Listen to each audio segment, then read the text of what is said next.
Mining mafia ఎక్కడ చూసినా దోచుకోవడం దాచుకోవడం. ఇంతకంటే ఏం జరిగింది? 10 సంవత్సరాలు అయింది మన రాష్ట్రం ఏర్పడి. స్పెషల్ స్టేటస్ గురించి, స్పెషల్ స్టేటస్ వస్తే మన రాష్ట్రానికి స్పెషల్ స్టేటస్ వస్తే, ఆంధ్ర రాష్ట్రానికి స్పెషల్ స్టేటస్ వస్తే ట్యాక్స్ రిడక్షన్స్ వస్తాయి, రాయితీలు ఇన్సెంటివ్స్ వస్తాయి, పరిశ్రమలు వస్తాయి. పరిశ్రమలు వస్తే మన బిడ్డలకు ఉద్యోగాలు వస్తాయి. కానీ 10 సంవత్సరాలైనా స్పెషల్ స్టేటస్ మాత్రం ఆంధ్ర రాష్ట్రానికి రాలేదు. రాలేదు అనడం కంటే పాలకులు తేలేకపోయారు అనడము కరెక్ట్. ఉత్తరాఖండ్ లో స్పెషల్ స్టేటస్ వస్తే 2000 కోట్ల పరిశ్రమల స్థాపన జరిగింది. దాంతో ఉద్యోగ అవకాశాలు 500% పెరిగాయి. హిమాచల్ ప్రదేశ్ లో స్పెషల్ స్టేటస్ వాళ్ళకి ఇస్తే 10,000 పరిశ్రమల స్థాపన జరిగాయి. మరి మనకుందా స్పెషల్ స్టేటస్? ఎందుకు లేదు స్పెషల్ స్టేటస్? ఎందుకంటే పాలకులు స్పెషల్ స్టేటస్ తేవడంలో విఫలమయ్యారు, వాళ్ళకు చేత కాలేదు కాబట్టి. కాంగ్రెస్ పార్టీ ఆ రోజు స్పెషల్ స్టేటస్ 5 సంవత్సరాల కోసం ఇవ్వాలి అంటే బీజేపీ పార్టీ ఏమంది? 10 సంవత్సరాలు ఇవ్వాలి అని ఎలక్షన్లలో ఊదరగొట్టారు. 10 సంవత్సరాలు ఇస్తాము మేము అధికారంలోకి వస్తే అని. ఇక చంద్రబాబు గారు అయితే 15 సంవత్సరాలు మాకు స్పెషల్ స్టేటస్ కావాలి అని కొట్లాడాడు. ఇదే చెప్పాడు, 15 సంవత్సరాలు స్పెషల్ స్టేటస్ కావాలి, అందుకే నేను బీజేపీ పార్టీతో పొత్తు పెట్టుకుంటున్నా అని బీజేపీ పార్టీతో పొత్తు పెట్టుకున్నాడు. వాళ్ళ మంత్రివర్గంలో కేంద్ర మంత్రులు కూడా అయ్యారు టీడీపీ నాయకులు. ముఖ్యమంత్రి అయిన తర్వాత స్పెషల్ స్టేటస్ కోసం చంద్రబాబు గారు ఎప్పుడైనా ఒక్కటైనా నిజమైన ఉద్యమం చేశారా అంటే చేయలేదు. చేయకపోక ఉద్యమం చేసే వాళ్ళ మీద కేసులు పెట్టారు, వాళ్ళను జైల్లో కూడా పెట్టాడు చంద్రబాబు గారు. ఆ సమయంలో ప్రతిపక్ష నాయకుడు జగన్ రెడ్డి గారు ప్రతిపక్ష నాయకుడుగా ఉన్నంత కాలం స్పెషల్ స్టేటస్ మనకు రావాలి అని ప్రతిరోజు కొట్లాడాడు. నిరాహార దీక్షలు కూడా చేశారు.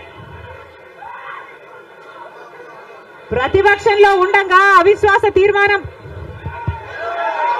ప్రతిపక్షంలో ఉండగా ఏమా ప్రభుత్వం వాళ్ళు ఎవరైనా ఉన్నారు ఇక్కడ? రాష్ట్రాన్ని విడగొట్టిన పార్టీలోకి ప్రవేశించిన చంద్రబాబు అభిమాన సంఘం అంతా కూడా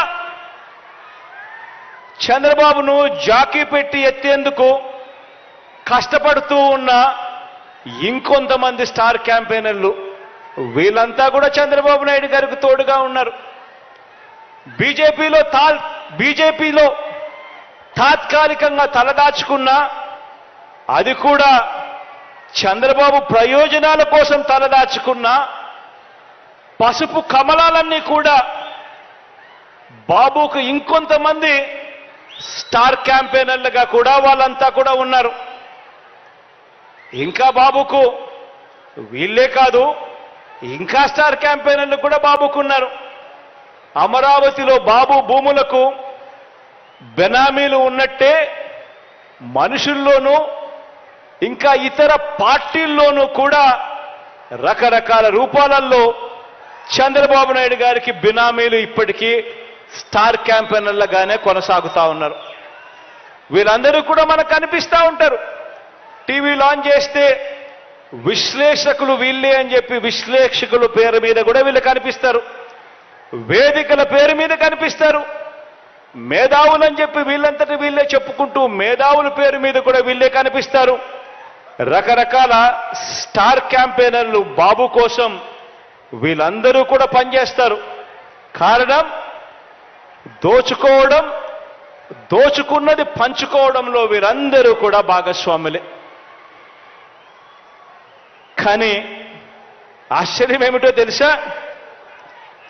ఏ అభివృద్ధి కూడా చేయని వారికి, ప్రజలకు ఏ మంచి కూడా చేయని వారికి, ప్రజలకు మోసాలే చేసిన వారికి, ఈ రాష్ట్రానికి కూడా అన్యాయం చేసిన వారికి ఇంతమంది స్టార్ క్యాంపెయినర్లు ఉన్నారు. కానీ ప్రతి పేద ఇంటికి అభివృద్ధి ఫలాలు అందించిన మీ బిడ్డకు ప్రతి పేద ఇంటికి మంచి చేసిన మీ బిడ్డకు ఎలాంటి స్టార్ క్యాంపెయినర్లు లేరు. కానీ మీ బిడ్డ వీళ్ళందరినీ నమ్ముకోలేదు. మీ బిడ్డ వీళ్ళందరికీ కూడా ఈ సందర్భంగా గట్టిగా చెప్పాలనుకుంటా ఉన్నాడు. వీళ్ళందరికన్నా ఎక్కువ స్టార్ క్యాంపెయినర్లు మీ బిడ్డకు ఉన్నారు అని కూడా చెప్పడానికి మీ బిడ్డ సంతోషపడతా ఉన్నాడు. ఎవరో తెలుసా మీ బిడ్డకు స్టార్ క్యాంపెయినర్లు? ఎవరో తెలుసా మీ బిడ్డకు స్టార్ క్యాంపెయినర్లు?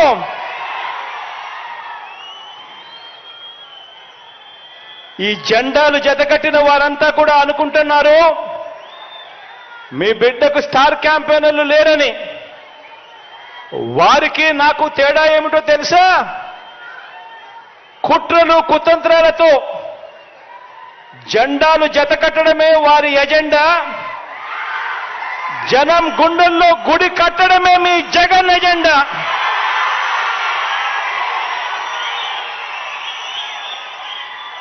కాబట్టి వారికి భిన్నంగా నాకున్నంత మంది స్టార్ క్యాంపెయినర్లు దేశ చరిత్రలోనే కాదు రాజకీయ చరిత్రలోనే ఎవరు కూడా ఉండరు అని చెప్పి కూడా ఈ సందర్భంగా తెలియజేస్తా ఉన్నాను.